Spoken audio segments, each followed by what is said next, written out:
नमस्कार दोस्तों। आज हम आदिगुरु शंकराचार्य जी द्वारा रचित अथ श्री महिषासुरमर्दिनी स्तोत्र का 10वां भाग करेंगे। उसमें हम आज 3 छंद करेंगे और पहला छंद जो आज का है वो है कनकल सतकल सिंधु जले रनु शिंजित तेगुन रंग भुवम भजति स किम न शची कुच कुंभत टीपरि रंभ सुखानुभवम तब चरणम शरणम करवाणी नता मरवाणी निवासी शिवम। जय जय हे महिषासुरमर्दनी रम्य कपर्दनी शैलसुते। अब इसको हम लय में करेंगे। कनकल सतकल सिंधु जले रनु शिंजित ते गुण रंग भुवम भजति सकिम न शची कुच कुंभत टीपरिरंभ सुखानुभवम तब चरणम शरणम करवाणी नता मरवाणी निवासी शिवम। जय जय हे महिषासुरमर्दनी रम्य कपर्दनी शैलसुते मां रम्य कपर्दनी शैलसुते। अब इसका हम अर्थ करेंगे। कनकल सतकल सिंधु जले रनु शिंजित ते गुण रंग भुवम।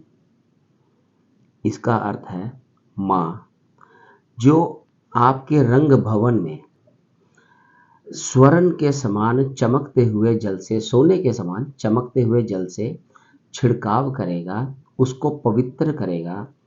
वो शची जैसी भजति सकिम न शची कुच कुंभद टीपरिरंभ सुखानुभवम। वो शची जैसी पत्नी को प्राप्त करके सुख क्यों नहीं भोगेगा। शची इनकी पत्नी है। तब चरणम शरणम करवाणी नता मरवाणी निवासी शिवम।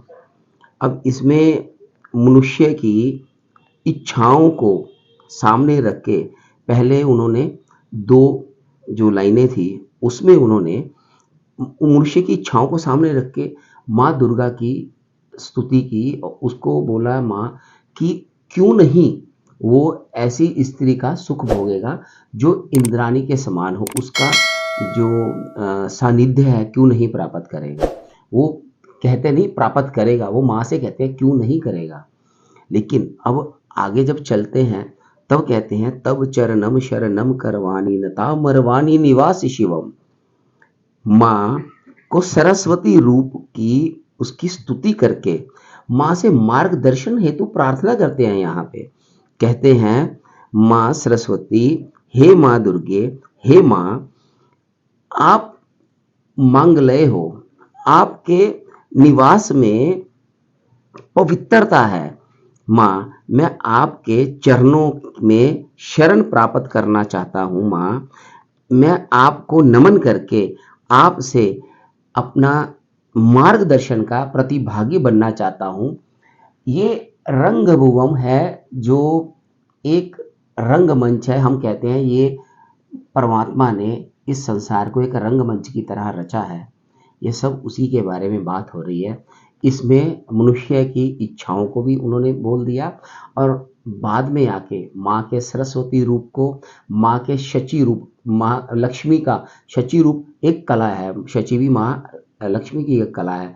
इसमें सब कुछ सम्मिलित करके उन्होंने कितने अच्छे ढंग से एक पैरे में माँ से क्वेश्चन, जिसको बोलते हैं प्रश्न भी किए माँ से, और माँ की प्रार्थना भी कर ली माँ के चरणों में। अगला जो छंद है वो है तब विमलेन्दु कुलम वदनेन्दु मलम सकलम ननुकूलयते किमु पुरुहूत पुरिंदु मुखी सुमुखी भीरसो विमुखी क्रियते मम तु मतम शिव नाम धने भवती कृपया किमुत क्रियते। जय जय हे महिषासुरमर्दनी रम्य कपर्दनी शैलसुते। अब इसको लय में करेंगे। तब विमलेन्दुकुलं वदनेन्दुमलं सकलं ननुकूलयते किमु पुरुहूतपुरीन्दुमुखी सुमुखी धीरसो विमुखी क्रियते मम तु मतं शिवनामधने भवती कृपया किमुत क्रियते जय जय हे महिषासुरमर्दनि रम्य कपर्दनि शैलसुते मां रम्य कपर्दनि शैलसुते। इसमें कहते हैं माँ आपका जो मुख है वो ऐसी चंद्र आभा से युक्त है माँ जो मन के विकारों को समाप्त कर देता है और मन को भक्ति युक्त निर्मल बना देता है माँ। अब उसमें दूसरी लाइन में कहते हैं किमु पुरुहूत पुरिंदुमुखी सुमुखी भीरसो विमुखी क्रियते। कहते हैं माँ, देखिए कितना अच्छा इन्होंने कितना अच्छा मतलब लिखा है माँ को। पहले तो माँ को बोला माँ मेरे आपकी जो चंद्र की आभा है, जो आपके मुख की आभा है, प्रकाश है ना, वो हमारे मन को निर्मल कर देता है, हमारे जो विकार हैं, मन के बुरे विचार हैं वो समाप्त हो गए। उसके बाद कहते हैं समाप्त तो हो गए, फिर वो माँ से एक प्रश्न पूछते हैं, माँ क्या ऐसे मनुष्य को क्या कहते हैं किमु पुरुहूत पुरिंदमुखी सुमुखी भीरसो विमुखी क्रियते। माँ क्या ऐसे मनुष्य को इंद्रपुरी की सुंदर अप्सराएं भी आपकी भक्ति से विमुख कर सकती हैं क्या? वो माता से कहते हैं माता वो कर सकती हैं क्या? डिग्री जिसको हम बोलते हैं उसकी एक जिस तरह से वो पूछ रहे हैं माँ से कि माँ नहीं कर सकती, वो आपकी जो भक्ति है उसमें सुंदर स्त्रियां जो इंद्रपुरी की अप्सराएं हैं वो भी उस आदमी को अपने मार्ग से भक्ति मार्ग से डिगा नहीं सकती हैं। मम तु मतम शिव नाम धने भवती कृपया क्युमुतक क्रियते। तब वो कहते हैं कि माँ आपकी कृपा पाए बगैर, आपकी यदि कृपा नहीं होगी तो मैं शिव नाम का धन प्राप्त कैसे कर सकता हूं।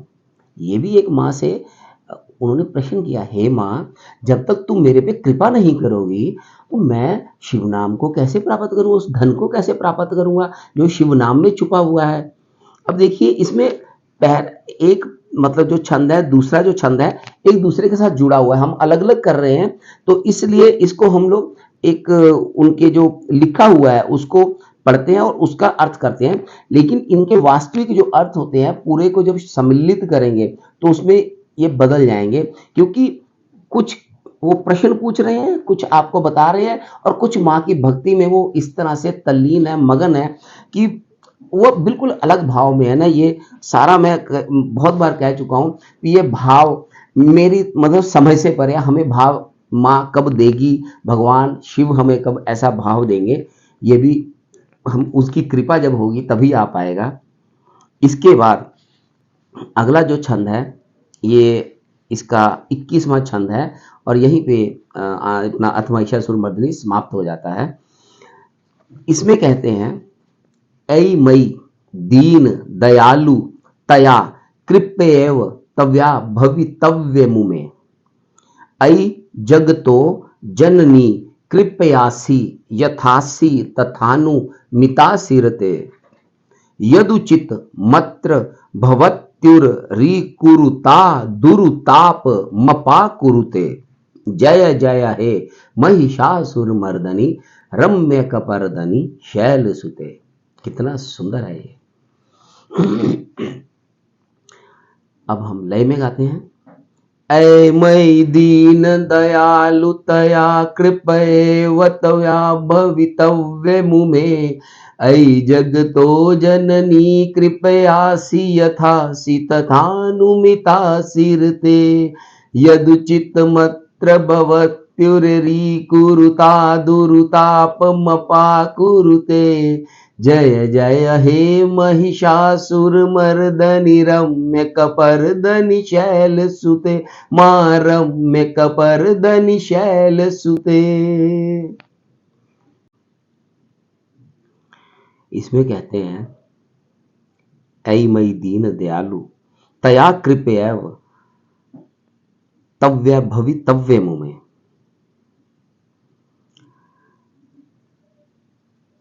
माँ आप मुझ दीन पर, दीन अपने आप को कहते हैं, ए मई दीन दयालु, हे माँ मैं दीन हूँ, आप माँ दयालु हो, माँ मेरे पर कृपा करो, अपनी कृपा की मेरे पर वर्षा करो। माता ये माँ से किस प्यार से मांगते हैं और कृपा मांग रहे हैं माँ से, माँ अपनी कृपा।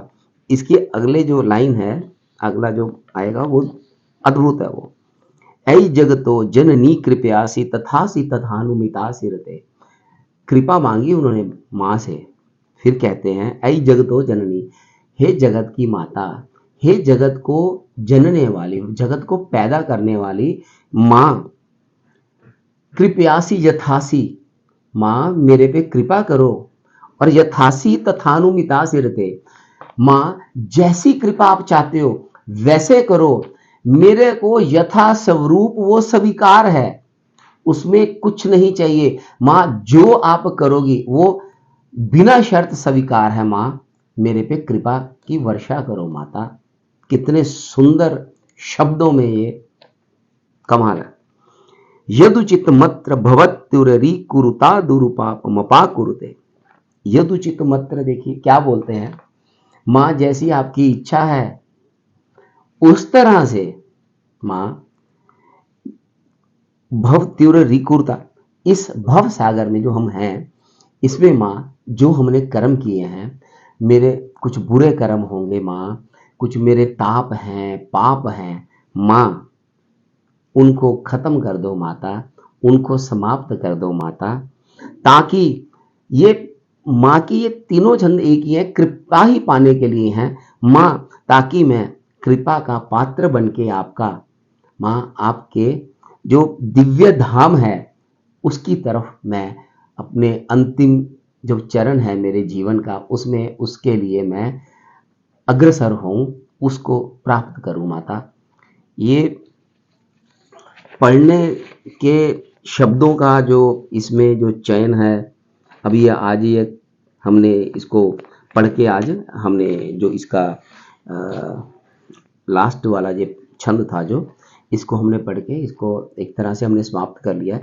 लेकिन मैं फिर वही कहता हूँ, इसको जब हम लोग पूरे को समझेंगे उसको मैं थोड़ा सा समय लूँगा इसमें। तो लेकिन ये एक ऐसी अद्भुत रचना है, मैं आप सबको कहता हूँ आप इसको पढ़ो, आप जो वीडियो सुनते हो उसके आप सुन के अपने आप से उसका जब आपके मन में आएगा, माँ की कृपा होगी यहाँ पे, आप माता की भक्ति में तल्लीन होंगे, तो इसके अर्थ आपको खुद समझ आएंगे। माँ से उन्होंने क्या मांगा, माँ के रूप का किस तरह से वर्णन किया, ऐसी अद्भुत रचना मैं फिर वही कहता हूँ बहुत मुश्किल से मिलती है।